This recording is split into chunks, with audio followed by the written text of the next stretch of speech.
आज हम एक्सप्लेन करने जा रहे हैं मूवी मेलेफिसेंट पार्ट 1। मूवी के आगाज में दो नेबरिंग कंट्रीज दिखाए जाते हैं। ये दो बिल्कुल मुख्तलिफ कंट्रीज हैं। एक कंट्री पर लार्जी किंग हेनरी की हुकूमत है जो कि इंसानों की कंट्री है, जबकि दूसरी तरफ कंट्री मोर्स का है जिसमें मैजिकल क्रिएचर्स रहते हैं। हम देखते हैं कि एक ट्री पर छोटी उम्र की फेरी रहती है। वो बहुत अच्छी है और सबके साथ उसकी दोस्ती है। उसका नाम मेलेफिसेंट है। एक दिन यहाँ ह्यूमन किंगडम से एक बच्चा आता है और ज्वेल रिवर से एक ज्वेल चोरी कर लेता है। मेलेफिसेंट को पैक्सिस, स्नॉडग्रास, हेजलेट और फिल्टर आकर बताते हैं कि एक बच्चा आया है और उसने चोरी की है। वो जल्दी से वहां जाती है, उससे बात करती है और वो ज्वेल लेकर वापस रिवर में फेंक देती है। अब वो उसे लेकर वापस ह्यूमन किंगडम की तरफ जाती है। रास्ते में वो बच्चा उसे बताता है कि मेरा मकसद है कि मैं इस कैसल में जाऊं, लेकिन अभी मैं यतीम हूँ और बार में रहता हूँ। फिर जाते हुए उसे अपना नाम स्टीफन बताता है और हाथ आगे बढ़ाता है। मेलेफिसेंट इससे हाथ मिलाती है तो उसके हाथ में पेन होता है। स्टीफन के पूछने पर वो बताती है कि उसने आयरन रिंग पहनी हुई है और ये फेरिस को हर्ट करती है, तो स्टीफन इस रिंग को उतार कर दूर फेंक देता है। वो वादा करके जाता है कि वो दोबारा जरूर मिलेगा। स्टीफन गरीब था, लेकिन इसके बावजूद उसने अपनी रिंग फेंक दी। ये बात मेलेफिसेंट को बहुत अच्छी लगी थी। अब वो हर वक्त उसे ही सोचती रहती है। स्टीफन फिर से मिलने आता है और अब उनकी मुलाकातें होती रहती हैं और वो दोनों एक दूसरे को पसंद करने लगते हैं। मेलेफिसेंट की 16वीं बर्थडे पर स्टीफन उसे फर्स्ट लव किस करता है। इसके बाद स्टीफन पैसे कमाने और अपने ड्रीम्स पूरे करने चला जाता है। उसका मानना था कि वो अपनी जिंदगी के मकसद को जरूर पूरा करेगा, इसलिए कुछ अरसे वो मोर्स नहीं आ पाता। इस दौरान मेलेफिसेंट एक बड़ी परी बन जाती है और मेलेफिसेंट की हिफाजत शुरू कर देती है। अब हम देखते हैं कि लालची किंग हेनरी मोर्स की तरफ एक बहुत बड़ा लश्कर लेकर आता है।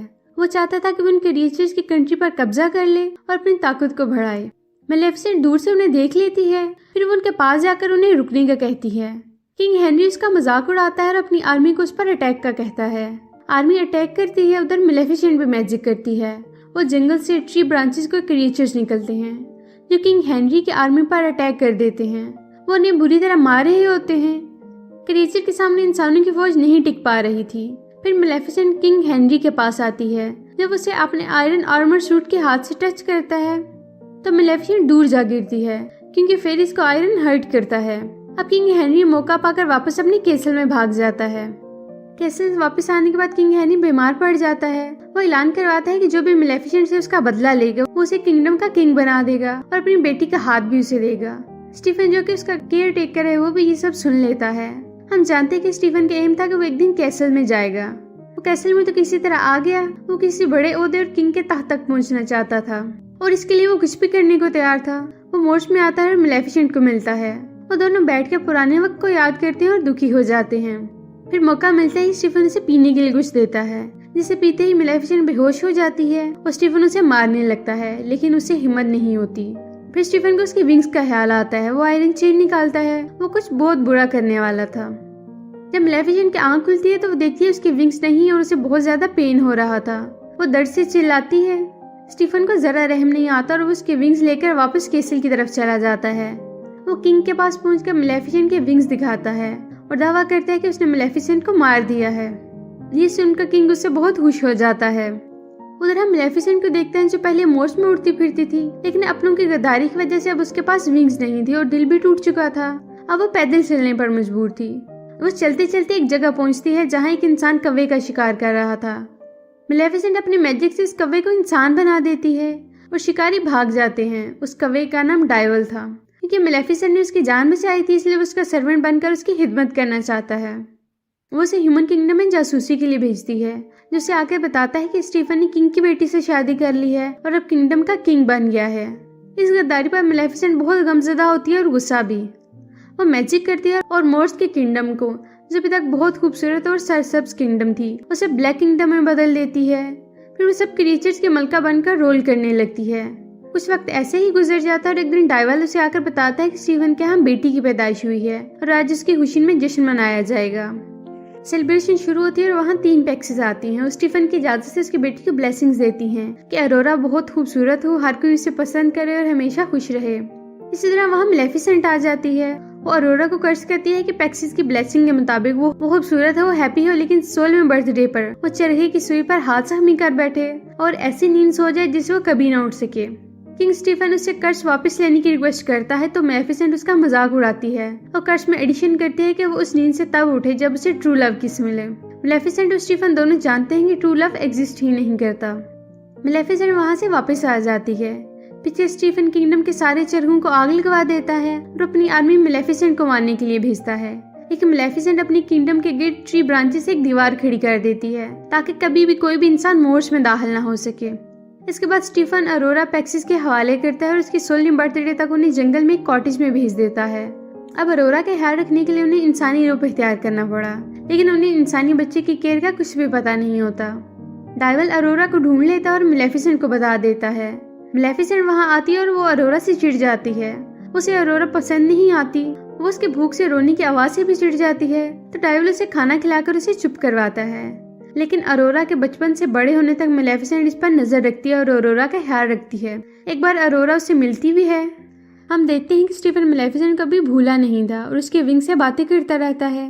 स्टीफन बार बार आर्मी भेजता है कि वो मैलेफिसेंट की बनाई हुई ट्री ब्रांचेस की वॉल को गिराएं, लेकिन हर बार वो नाकाम रहते हैं। अब वो दिन भी आ जाता है जब अरोरा बड़ी हो जाती है। तो सारे वक्त में मैलेफिसेंट उस पर नजर रखे हुए थी। अरोरा मोर्स किंगडम के बारे में हमेशा क्यूरियस रहती थी। वो एक दिन इस वॉल के करीब उसे देखने जाती है और स्टीफन की आर्मी भी आ जाती है। मैलेफिसेंट अरोरा को बेहोश कर देती है और स्टीफन की आर्मी को तबाह करने के बाद अरोरा को लेकर चली जाती है। अरोरा को जब होश आती है तो वो मैलेफिसेंट को बताती है कि वो जानती है कि मैलेफिसेंट ही उसकी गॉड मदर है जो बचपन से अब तक उसका ख्याल रखती आई है। हम देखते हैं कि अब अरोरा अक्सर औकात मोर्स में आती है और मोर्स के तमाम क्रिएचर्स के साथ उसकी अच्छी दोस्ती हो जाती है।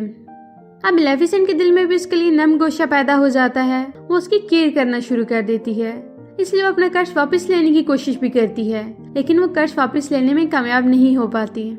जैसे जैसे अरोरा की 16वीं बर्थडे नजदीक आ रही थी, दोनों किंगडम्स में बेचैनी बढ़ती जा रही थी। स्टीफन को हाल में भी मैलेफिसेंट नजर आती है। वो रातों के भी लेबर से आयरन बनवाता रहता है ताकि मैलेफिसेंट से मुकाबला कर सके। उधर मैलेफिसेंट अरोरा की बर्थडे से एक दिन पहले उसे बताती है कि ये दुनिया बुरे लोगों से भरी पड़ी है। वो दुनिया की ईवल साइड एक्सप्लेन करती है। अरोरा बर्थडे के बाद मैलेफिसेंट के साथ मोर्स में ही रहने की ख्वाहिश करती है। अपना ये डिसीजन अपनी आंटीज यानी पैक्सिस को बताने घर की तरफ निकल जाती है। रास्ते में उसे प्रिंस फिलिप मिलता है। मैलेफिसेंट और डाइवल देख लेते हैं। डाइवल उसे कहता है कि हम उम्मीद कर सकते हैं फिलिप अरोरा को ट्रू लव किस दे देगा, वो कर्ज खत्म हो जाएगा। इस पर मैलेफिसेंट हंसती है और कहती है कि ट्रू लव कुछ भी नहीं होता, ये एग्जिस्ट ही नहीं करता, ये कहानियों की बातें हैं, इसलिए तो मैंने ये कर्ज दिया था। अरोरा कॉटेज में पैक्सिस के पास आती है और अपने डिसीजन के बारे में बताती है कि अब वो मोर्स में ही रहेगी, जिस पर पैक्सिस उसे उसके कर्ज की सारी कहानी सुनाती है। वो दुखी होकर मोर्स आती है और मैलेफिसेंट इस कर्ज के बारे में पूछती है।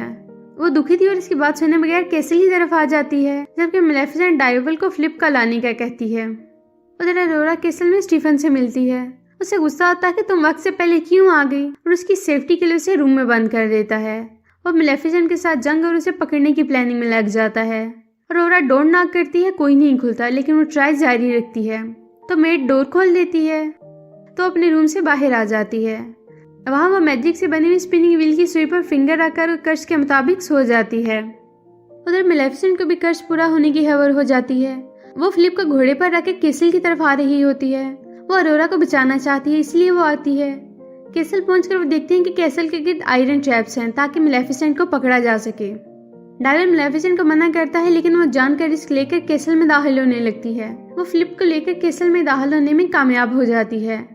अरोरा के रूम में पहुंचकर वो फिलिप को भी साथ लाती है।